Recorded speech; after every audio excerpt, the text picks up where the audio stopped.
morning po mga kababayan. Ang gagawin natin ngayon ay magugulay tayo ng pakbat. Ito, mag-prepare ako ng kalabasa. Marami tayong mga ingredients ngayon. Marami akong gulay ngayon at ako'y namili sa bayan. Nagpalingki po ako mga kababayan para may gamitin tayo sa ating pinakbat. Ito po, hindi ko alam kung tawag dito. Pero bumili ako, alam ko sangkap po ng pinakbat yan. Ito, talong na native. Ayan po, mga native na talong. Native ng palaya din po. Saka okra. Yan po ang ating ingredients po sa ating pakbat. Halo-halong gulay. Ito po may parlang din ako. At saka bulaklak ng kalabasa. Yan po. Ito pong pakbat na iluluto ko ngayon. Ito po yung siyang hindi po ginigisa. Ayaw ng asawa ko yung ginigisa ta.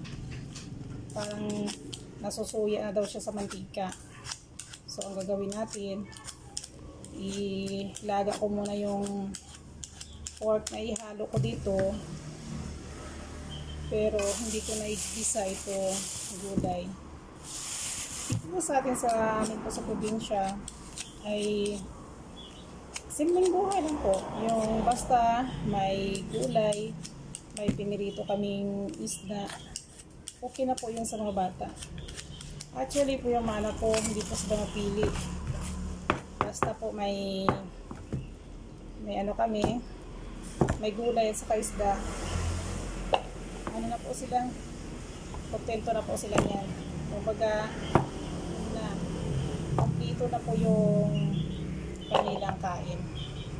Kompleto na po yung pananghalian para sa kanila. Basta may gulay at saka isda. Hindi po sila masila na papakainin ng mga anak mo. Lang sila, madali lang silang papakainin. Sa karne, hindi naman po kami mahilig sa karne.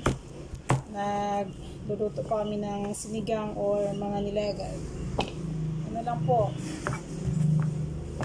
3 bisis lang po sa isang buwan kami nagkakarne. Marami na nga po yan, 3 bisis. Dapat po talaga is twice a month lang. Kasi po, hindi naman maganda sa katawan yung laging may karne. Manok, ano din kami po, 2 bisis lang din po. Kaya alternate na lang po yung pagluto ko ng karne at saka manok po. Basta yung mga bata, okay lang sa kanila yung ulam namin, pwede na po yun. Ito po, maghihimay ako ng maliliit na ampalaya. Yung para sa pakbat. Mga anak ko na, bali hihiwain na natin ng ganito guys. Ganing hiwa lang. Itong klaseng paghiwa lang ng ng ampalaya. At kailangan hindi siya overcooked na ayaw na mabata yung may pait-pait pa. Pero yung isang anak ko, kumakain yun na ampalaya na may itlog. Basta lagyan ng itlog. Gustong gusto. Ako naman, basta pag ampalaya, gusto ko. Ang asawa ko din, pagka kumakain, pinatabi yung ampalaya. Ayaw din niya yung ampalaya. Ewan ko ba. Siguro ako din talaga, nung bata ako talaga alam ko. Ayaw ko din yung ampalaya ng bata. Pero ngayong umiidad na din ako, gustong gusto ko na rin yun.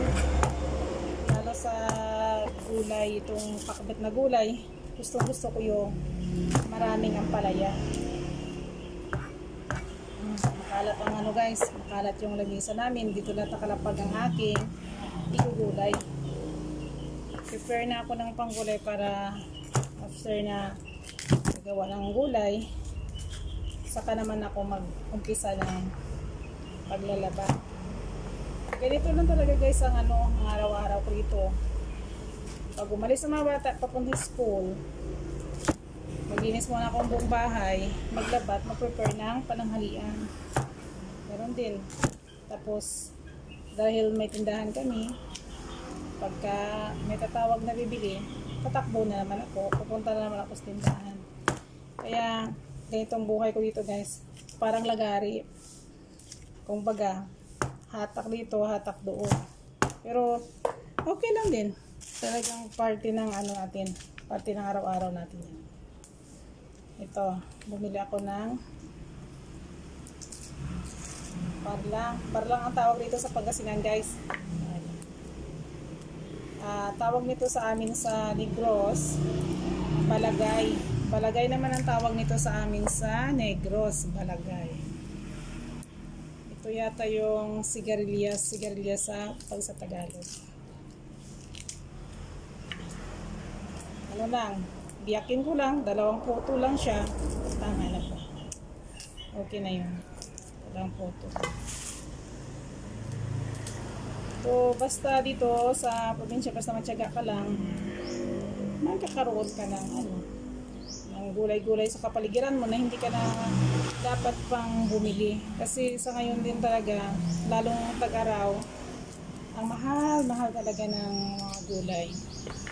Yung isda, paminsan-minsan po, may time na mataas yung presyo ng isda. Lalo sa isdang dagat. Pero, kasi karamihan dito, yung mano lang namin dito is bangus, tilapia. Ganda ba talaga yung dito ng Pangasinan? Bangus, tilapia. Ang mga isdang dagat, tulad ng, yung galunggong. At saka mga sari-saring isdang dagat, medyo mataas talaga yung presyo nila yan. Pero may time naman din na mababa ang presyo. Kaya pagka may gulay kami, kailangan may piniritong isda. Pero kagabi, may natira pa kaming tortang hipon, kaya yun na po yung aming kapartner ngayon. I-reheat na lang po yun, para hindi na magluto ulit. Ako guys, nakakapagod din yung araw-araw na magluluto. Araw-araw ka ba namang mag-isip na ipapakain mo sa mga kasamahan mo sa bahay? Nako, talaga. Ay, ayaw ko naman din yung mga pagkain na sa lata na yan. Ayaw ko yan. Buti pang pakainin mo ako ng mga dahon-dahon dyan. Mga dahon ng malunggay, dahon ng talbos kamote siguro. Okay pa. So yung mga na yan, ayaw ko din yun. Ito, may, ba ito? May sitaw ko. Nakuha. 10 piso. 10 pisong sitaw. Ganito lang yung maliliit lang talaga siya guys. Parang na to. Last na bunga na siguro ito. Pero alam mo ganito siya ay ang mahal pa. 40 daw. 40 na daw yung 1 kilo. Ay Panginoon Pag nagkaroon na ng bunga yung mga sitaw ko dyan, sigurado masasawa na nila ako sa sitaw. Kasi marami din akong tanim na sitaw ngayon guys. Pero hindi pa masyadong kasi sa sobrang init. Kaya magtsaga-tsaga na lang muna tayo ng paninda nila sa palengke, no? Wala tayong magawa. Talagang ganun. Kasi sobrang init ngayon, mahirap magpa-tubo ng ng mga gulay sa paligid. Gawa na ang sobrang init. Kaya ito muna. Tiis-tiis muna sa mga binibili muna sa palengke. Kahit medyo mahal man ng konti, sige, wala tayong magawa kasi kailangan nga po natin. Talagang bibilihin at bibilihin pa rin natin yan kasi kailangan natin yan. Tulad nito, matalbos ng kalabasa. Alam nyo magkano ito? 20 pesos na po ito. Samantala noon, ito ay only 10 pesos lang. Pero ngayon, may tsura niya ba naman is ganito, 20. Pero, no choice tayo. Ito naman ang pinakamamura. Ay, sobrang dami. 10 piso lamang. Oh, ang dami na. Kasi wala namang kakain talaga ng sili. So, natin, wala naman talagang kakain ng sili, di ba? Sino ba naman yung kakain ng puro sili na yan? Sa init ba naman ang panahon sa ngayon? Tapos kakain ka pa ng sili. Wala na. Sunog ng bitoka mo. Oh my God. Kaya napakamura. Halos ipinamimigay na lang yung sili. Kaya napakamura talaga. Eh, sa 10 piso, marami ka ng pag gagamitan. Ito na yung mga ano ko guys. Gulay-gulay. Gusto ko pag magpakabait kami, ang ginagamit ko, yung native na talong. Native na talong ang ginagamit ko. Mas maganda pag sa pakbet kasi hindi siya matubig guys, hindi katulad ng mga mahabang talong na pag yun ang gamitin sa pakbet ay matubig. Mas maganda ito na mga klaseng gulay. Natutunan ko din doon sa aking mga kasamahan na Ilocano doon sa ibang bansa noon. Sila isang guide din kung bakit ako marunong kumain ng mga iba't ibang klaseng mga gulay na hindi namin kinakain sa Negros nang ako'y bata pa. Doon ko din natutunan sa kanila na yun pala lahat ay kinakain. Halimbawa lang ang bunga ng malunggay na naging post ko nung nakaraan. Ganun din po. Sa kanila ko din po yung natutunan. Kaya marami din ako natutunan talaga sa aking mga barkadang Ilocano.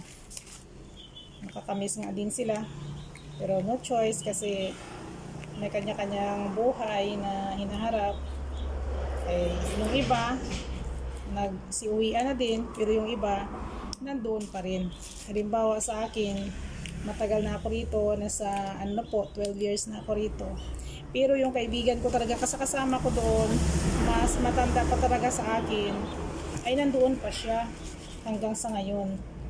Eh, kasi po, syempre, wala ding choice kundi nga doon pa rin siya, gawa na wala namang yung pamilya, wala namang kasama sa buhay na tutulong. Kaya kumbaga sinakripisyo na niya, doon pa siya hanggang ngayon. Nakakamiss na nga din sila kasi lahat ng mga ito, marami din ako natutunan sa kanila, marami ako natutunan talaga sa kanila. So nakakamiss din talaga sila. Minsan-minsan po nag-uusap din kami. Kaya itong mga klase mga gulay-gulay, doon ko din talaga sa kanila na tutunan ang pagkain nitong mga bulaklak ng kalabasa, bunga ng malunggay, kung ano-ano pa. Marami silang alam na mga kinakain ng mga dahon-dahon. Natutunan ko din sa kanila. At nang ako umuwi rito, in-apply ko na din sa pamilya ko lahat ng mga okay, nagiging good din po yung kasi mga bata, mga anak ko, natuto din po silang kumain ng gulay. Tignan nyo. Ganito. Ilang piraso lang, 20 pesos na agad kasi nga tag-araw, sobrang init. Walang ulan. Kaya patay-patay ang mga ngayon. Ang magulay sa kapaligiran patay na. Kahit diligan mo sa araw-araw, walang mangyari. Talagang patay na. Kaya ganito. Kahit na parang bubot na dyan, binibinta sa palengke, 20 pesos pa rin, bibilhin pa rin ng tao yun. Gawaan, siyempre, wala nga din silang mapagkuhaan. Okay lang yun. Importante po, fresh naman, yung kapipitas lang. Kaso lang, talagang siya, yung maliliit, papayat, ganyan. Fresh lang din siya, kapipitas lang. Kaya maganda naman din kasi at least kahit paano, fresh ka. Yan naman po, ilalagay ko lang yan sa mamaya. Pag naluto ng gulay ko, saka ko siya ipatong na lang sa taas para hindi ma-overcook. So ganito lang ganito lang talaga kasimpleng buhay. Basta naman sa probinsya, basta ikaw ay kontento na sa buhay na mayroon ka, masaya ka. Kahit ganong klaseng karangyaan pa dyan, kung hindi ka masaya, ay wala. Talagang pero ganito, kahit ganito simple lang, basta ikaw ay masaya sa buhay mo, Sa araw-araw, kontento ka lang. Huwag ka nang sobra-sobra pang hinahanap. Talagang ano, masaya ka na. Ganyan lang. Ito mo guys At ako'y magliligpit mo. Bye-bye muna. Next time po tayo ulit pag-usap tungkol sa mga gulay. Bye!